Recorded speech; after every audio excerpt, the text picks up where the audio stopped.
السلام علیکم students, intermediate part 2 F A. Student, ہم نے چیپٹر نمبر 3 ایجوکیشن کا شروع کیا تھا، اور چیپٹر نمبر 3 کا آج کا ہمارا جو ٹاپک ہے وہ ہے قومی تعلیمی پالیسی 1992، یعنی 1992 میں جو قومی تعلیمی پالیسی بنی تھی اس کے بارے میں آج ہم ڈیٹیل سے پڑھیں گے۔ نومبر 1988 کے انتخابات کے نتیجے میں پاکستان پیپلز پارٹی ایک دفعہ پھر برسر اقتدار آئی۔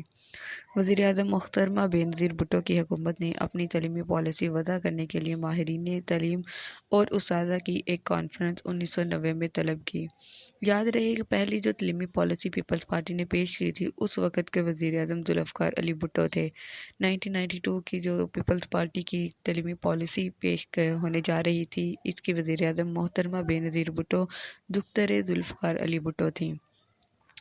لہذا اس کانفرنس میں اصلاحات کے لیے بہت سی تجاویز سامنے آئیں۔ ابھی نئی تعلیمی پالیسی تیاری کے مراحل میں تھی کہ اکتوبر 1990 کے انتخابات کے نتیجے میں میاں نواز شریف کی سربراہی میں مسلم لیگ کی حکومت برسر اقتدار آئی۔ اس وقت کے وزیر تعلیم جناب سید فخر امام نے 1992 میں نئی قومی تعلیمی پالیسی کا اعلان کیا، جس کے اہم اہداف جو ہیں وہ ذیل میں دیے جا رہے ہیں۔ سب سے پہلے پرائمری اسکول۔ اس سے پہلے کی تمام پالیسیوں میں پہلی سے 8ویں جماعت تک کی ابتدائی تعلیم کو لازمی کرنے کا عندیہ دیا گیا، لیکن بعض مجبوریوں کی بنا پر پہلی سے 5ویں جماعت تک کی پرائمری تعلیم کو جاری رکھا گیا۔ اس پالیسی میں کہا گیا کہ خواندگی کی موجودہ شرح 31% سے بڑھا کر 2002 تک 70% کر دی جائے گی۔ پرائمری میں آہستہ آہستہ داخلے کی شرح 100% تک بڑھا دی جائے گی۔ حکومت کے پاس اتنے وسائل نہیں کہ داخلے کی ضروریات پوری کرنے کے لیے پرائمری اسکول کھول سکے، اس لیے 7,000 کے قریب مسجد اسکول کھولے جائیں گے، یعنی مساجد میں جہاں پر بچوں کو قرآن پاک اور مذہبی تعلیم دی جاتی ہے، وہاں پر ساتھ میں ان کو ابتدائی پڑھنا لکھنا بھی سکھایا جائے گا۔ دوسرا، کمپیوٹر کی تعلیم۔ کمپیوٹر موجودہ دور کی انتہائی اہم ایجاد ہے۔ زندگی کا کوئی شعبہ ایسا نہیں جہاں کمپیوٹر سے فائدہ نہ اٹھایا جا رہا ہو۔ کمپیوٹر کی تعلیم کی اہمیت دن بہ دن بڑھ رہی ہے، اس لیے انتہائی ضروری ہے کہ آئندہ قومی ضروریات پورے کرنے کے لیے طلباء کو اس کی تعلیم سے آراستہ کیا جائے۔ اس لیے طے کیا گیا کہ اسکول کی سطح پر کمپیوٹر کی تعلیم کو نصاب کا حصہ بنایا جائے، یعنی کمپیوٹر کی تعلیم کو جو ہے وہ لازمی طور پر قرار دیا جائے۔ فروغ تعلیم کے لیے پروگرام۔ اس پالیسی میں فروغ تعلیم کے خاصے پروگرام شامل کیے گئے۔ 33 نئے پولی ٹیکنیک ادارے، 8 نئے ٹیکنالوجی کالجز قائم کرنے کا عزم کیا گیا۔ اسی طرح سیکنڈری اسکولوں کی تعداد 19,000 سے بڑھا کر 48,487، کالجوں کی تعداد 535 سے بڑھا کر 935 اور یونیورسٹیوں کی تعداد 23 سے بڑھا کر 43 کرنے کا پروگرام بنایا گیا۔ ان 20 نئی یونیورسٹیوں میں سے 16 نجی شعبے قائم کرنے کا پروگرام بنایا گیا۔ اس طرح نجی شعبے کو تعلیمی پروگراموں میں شریک کرنے کے لیے کئی اور اقدامات تجویز کیے گئے۔ اخراجات۔ پالیسی میں بتایا گیا کہ آئندہ 10 برس میں تعلیمی پالیسی پر عمل درآمد کے لیے 143 ارب روپے کی ترقیاتی اخراجات ہوں گے، جن میں سے 36 ارب نجی شعبے میں ہوں گے۔ امتحانات کو بدعنوانیوں سے پاک کر کے ان کی اصلاح کا پروگرام بنایا گیا۔ یہ بھی طے کیا گیا کہ بورڈوں اور یونیورسٹیوں میں پورے امتحانی نظام کو کمپیوٹر سے منسلک کر دیا جائے۔ پرچہ سوالات میں سابقہ دور کے مروزی حصے کو بڑھایا اور انشائیہ حصے کو بہت مختصر کر دیا جائے۔ امتحان یعنی سبجیکٹو کو جو ہے وہ بڑھا دیا جائے اور آبجیکٹو کو جو ہے وہ شارٹ کوسچن MCQs کو بڑھا دیا جائے اور تفصیلی سوالات کو کم کر دیا جائے۔ امتحانات کے معیار کو بہتر بنا کر ترقی یافتہ ممالک کے برابر لایا جائے گا۔ 8ویں 5 سالہ منصوبے 1993 سے 1998 میں 5 سے 9 سال کے تمام بچوں کو پرائمری تعلیم دلوانے، اساتذہ کی تربیت اور شرح خواندگی میں اضافے کا پروگرام بنایا گیا، مگر اس پر بھی مکمل طور پر عمل نہ ہو سکا۔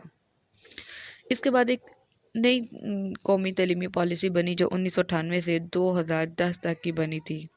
مسلم لیگ کی حکومت 1997 میں پھر برسر اقتدار آئی تو وزیر اعظم نواز شریف نے نئی تعلیمی پالیسی تشکیل دینے کا حکم دیا، جس کا اعلان اس وقت کے وزیر تعلیم سید غوث علی شاہ نے مارچ 1998 میں کیا۔ اس پالیسی کے نمایاں خطوط درج ذیل ہیں۔ Number 1، Islamic education.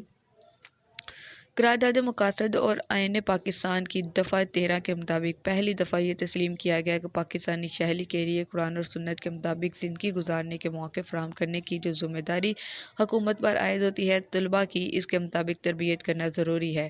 یعنی پاکستان کا جو کانسٹیٹیوشن بنا تھا اور سب سے پہلے پاکستان کا دستور جو قرارداد مقاصد پیش کیا گیا تھا، اس میں یہ ایک دفعہ رکھی گئی تھی، ایک ترمیم رکھی گئی تھی، لکھا گیا تھا اس میں کہ پاکستان کی عوام کو اسلام کے مطابق انفرادی اور اجتماعی طور پر زندگیاں اسلام کے مطابق گزارنے کے لیے حکومت ان کو ملک میں ایسے مواقع فراہم کرے گی کہ ان کی زندگیوں کو اسلامی معاملات کے مطابق گزارنے کے موقع فراہم کیے جائے۔ لہذا نون لیگ نے 1998 میں جو تعلیمی پالیسی پیش کی، پہلی دفعہ اس بات پر اس پہ نظر ثانی کی گئی کہ واقعی پاکستانی عوام کو قرآن اور سنت کے مطابق زندگیاں گزارنے کے مواقع فراہم کرنے کی حکومت پر ذمہ داری ہے، اس کے لیے لازمی ہے کہ طلباء کی قرآن اور سنت کے مطابق تربیت کی جائے۔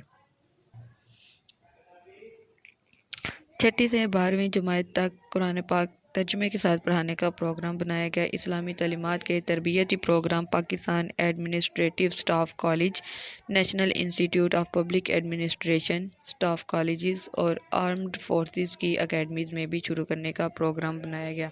طے کیا گیا کہ دینی مدارس کو جدید اسکولوں کی طرز پر ڈال کر دینی مدارس کے جاری کردہ سرٹیفکیٹس اور ڈگریوں کو تسلیم کرنے کے لیے حکومت کی طرف سے منظوری دینے کا اہتمام کیا جائے گا۔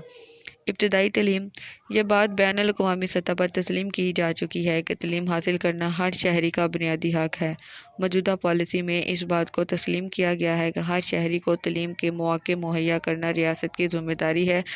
اس وقت 71% بچے اسکول میں داخل ہوتے ہیں، جن میں سے 45% پرائمری اسکول کے دوران اسکول چھوڑ جاتے ہیں۔ 2002 تک داخلوں کی شرح 90% کرنے کا پروگرام بنایا گیا۔ اساتذہ کی تربیت اور موجودہ نظام کی خرابیاں دور کرنے کے لیے خصوصی پروگرام بنائے گئے۔ مسجد اسکول۔ ایلیمنٹری ایجوکیشن کے مقاصد حاصل کرنے کے لیے 45,000 نئے اسکول کھولنے کا پروگرام بنایا گیا، جن میں سے 20,000 اسکول مساجد میں کھولنے کا منصوبہ تھا۔ یہ بھی طے کیا گیا کہ لازمی اور مفت ایلیمنٹری اسکول ایجوکیشن کا ایکٹ جلد اسمبلی میں پیش کیا جائے۔ خواندگی میں اضافے کے لیے 82,000 غیر رسمی اسکول کھولنے کا منصوبہ بنایا گیا۔ ضابطۂ اخلاق۔ اس تعلیمی پالیسی میں پہلی بار ضرورت محسوس کی گئی کہ اساتذہ کے لیے ایک ضابطۂ اخلاق تشکیل دیا جائے اور تعلیمی بہتری کے لیے اسے نافذ کیا جائے۔ اعلیٰ تعلیم۔ تجویز کیا گیا کہ 17 سے 23 سال کی عمر کے کم از کم 7% نوجوانوں کو اعلیٰ تعلیم کے مواقع مہیا کیے جائیں۔ اس پالیسی میں اعلیٰ تعلیم کے لیے سائنس اور آرٹس دونوں میں برابر شرح سے داخلہ دینے کا پروگرام بنایا گیا۔ سفارش کی گئی کہ اعلیٰ تعلیم کے مواقع میں اضافہ کیا جائے، یونیورسٹیوں کو مزید کیمپس کھولنے کی سہولیات دی جائیں، داخلے میرٹ پر کیے جائیں، ڈگری کی سطح کی تعلیم کو بین الاقوامی معیار کے مطابق بنایا جائے، اچھی شہرت کے حامل کالجز کو ڈگری جاری کرنے اور نصابات بنانے جیسے معاملات میں خود مختاری دی جائے، یونیورسٹی اساتذہ کو عام گریڈ سے زیادہ شرح پر تنخواہیں دی جائیں، تعلیمی مقاصد کے حصول کے لیے بجٹ کی شرح بڑھا کر GDP کا 4% کرنے کا پروگرام بنایا گیا۔ پاکستان میں تعلیمی پالیسیوں کا جائزہ لیتے ہوئے یہ کہا جا سکتا ہے کہ 1947 سے اب تک جتنی حکومتیں تبدیل ہوئی ہیں، سب نے اقتدار حاصل کرنے کے بعد تعلیمی پالیسی میں تبدیلی کو ضروری سمجھا، جبکہ سب پالیسیوں کے مقاصد میں یکسانیت پائی جاتی ہے۔ حقیقت یہ ہے کہ تعلیمی قومی تعلیمی پالیسی ہوتی ہے اور اسے حکومت بدلنے کے ساتھ تبدیل نہیں ہونا چاہیے، کیونکہ یہ پوری قوم کے لیے یکساں ہوتی ہے۔ تعلیمی پالیسی کے مقصد کے حصول کے لیے لمبی مدت کی سرمایہ کاری بہت ضروری ہے۔ اس میں کوئی شک نہیں کہ پاکستان میں تعلیمی پالیسیوں کے مقاصد کے حصول کے لیے اچھے ترقیاتی منصوبے بھی بنائے گئے، لیکن بدقسمتی سے ان منصوبوں پر عمل درآمد نہ کیا گیا، اس لیے آج تک تعلیمی مقاصد کا حصول جو ہے وہ ممکن نہیں ہوا۔ لہذا اس میں ہم نے ایک اہم ترین جو پوائنٹ ہے وہ یہ ہے کہ ہماری جو لاسٹ تعلیمی پالیسی بنی تھی وہ مسلم لیگ نون نے بنائی تھی 1998 سے لے کر 2010 تک کی، اس کے بعد ابھی تک جو ہے وہ کوئی نئی تعلیمی پالیسی منظور نہیں کی گئی۔ اہم نکات دیکھتے ہیں کہ اس چیپٹر میں ہم نے ان قرارداد کے جو ہیں وہ اہم نکات کون کون سے تھے۔ ان تمام پالیسیز کے اہم نکات یہ تھے کہ تمام تعلیمی پالیسیوں میں پاکستان کی نظریاتی اساس اور خواندگی کے اصول کو بنیادی اہمیت دی گئی، یعنی پاکستان کے نظریاتی اساس جو نظریہ اسلام تھا اور پڑھی لکھی عوام کو زیادہ سے زیادہ تعلیم دینے کی جو بنیادی بات تھی اس پر اہمیت دی گئی۔ دوسرا، تعلیمی کانفرنس 1947 پاکستان میں بننے والی تمام تعلیمی پالیسیوں کے لیے مشعل راہ کا کام دیتی ہے، یعنی قائد اعظم محمد علی جناح نے 1947 میں جو تعلیمی کانفرنس میں ہدایات فرمائی تھی، جتنی بھی پاکستان کی تعلیمی پالیسیز بنی وہ تمام ان کے لیے رہنمائی کا کام کرتی رہی۔ تعلیمی کمیشن رپورٹ 1959 میں پہلی بار نظام امتحانات کو تبدیل کیا گیا اور 3 سالہ ڈگری پروگرام تجویز کیا گیا، مگر عوامی احتجاج پر اسے واپس لینا پڑا، یعنی 1959 میں بی اے کی ڈگری جو 2 سال کی ہے اسے 3 سال کا کیا گیا، لیکن والدین اور عوام کے احتجاج پر اسے دوبارہ سے 2 سال میں کرنا پڑا۔ یہاں کے دور میں بننے والی 1970 کی تعلیمی پالیسی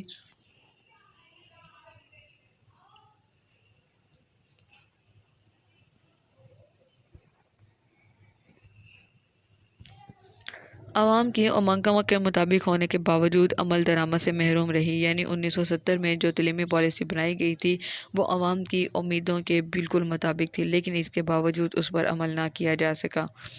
1972 سے 1980 تک کی تعلیمی پالیسی کے بارے میں کہا جا سکتا ہے کہ یہ ایک انقلابی پالیسی تھی۔ اس پالیسی کے تحت انگلش میڈیم اداروں کے علاوہ پرائیویٹ کے تمام اسکول اور کالجز قومی تحویل میں لے لیے گئے، لیکن اس پر بھی جزوی طور پر عمل کیا گیا۔ فیسوں میں معافی اور تعلیمی اداروں کو قومی تحویل میں لینے کی وجہ سے اخراجات اتنے بڑھ گئے کہ حکومت اپنے منصوبوں پر عمل نہ کر سکی۔ 1979 کی تعلیمی پالیسی ضیاء الحق مرحوم نے بنائی۔ اس میں تعلیم کے فنی اور نظریاتی پہلوؤں پر بہت زور دیا گیا۔ مسجد اسکول، ورکشاپ اسکول اور محلہ اسکول کھولنے کا پروگرام بنایا گیا۔ اردو کو 15 سال میں قومی زبان کے طور پر نافذ کرنے کا پروگرام بھی بنا، لیکن ایسا نہ کیا جا سکا۔ البتہ پرائیویٹ اداروں کو دوبارہ تعلیمی ادارے کھولنے کی اجازت دے دی گئی۔ 1992 کی تعلیمی پالیسی کا اعلان نواز شریف کے دور میں ہوا۔ تعلیمی پالیسی کے نفاذ کے 1 سال کے اندر اس کی حکومت تبدیل ہو گئی۔ 1998 سے 2010 تک کی تعلیمی پالیسی نواز شریف کے دوسرے دور میں تیار ہونے کے بعد نافذ کر دی گئی اور ابھی تک 2021 میں وہی تعلیمی پالیسی جو ہے وہ لاگو ہے ملک میں۔